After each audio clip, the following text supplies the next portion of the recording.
Our story starts back in 1844 in not-so-merry England, where a group of weavers, fed up with the high price of company store groceries, pooled their money to buy their own food, creating a new form of business, the cooperative.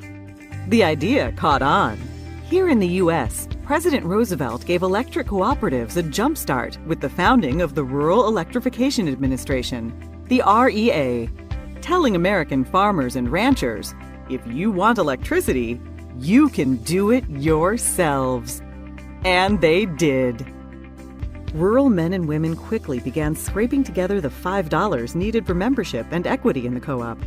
Up went the poles and wire and lines to bring rural folks what they so desperately needed: power.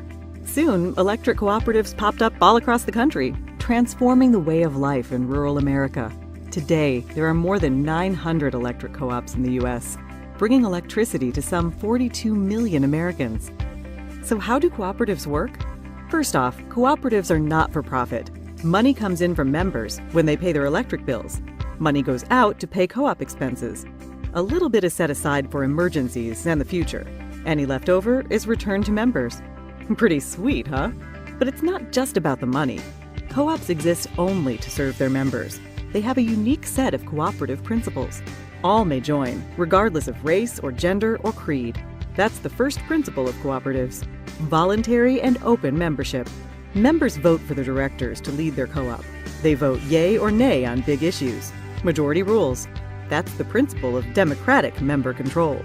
Everyone pays a little money to become a member. An owner. We call that principle participating economically. Cooperatives believe and invest in education, training, and information. That makes them smart and sets them apart. Cooperatives stand on their own two legs. Decisions are made locally for local people. We call that principle autonomy and independence. But cooperatives also work together. They join forces to restore outages after storms, get financing, do research, and speak up in the halls of government. We call this hallowed principle cooperation among cooperatives. It's what makes us strong. And co-ops have a heart, a big heart.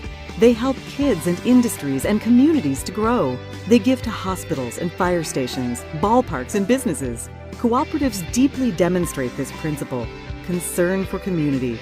Community's a cool concept. Communities are just groups of people.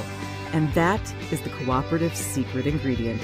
It's the dedicated people who work day in and day out to provide reliable and affordable power. It's the elected people who shape the policies and tackle the big issues.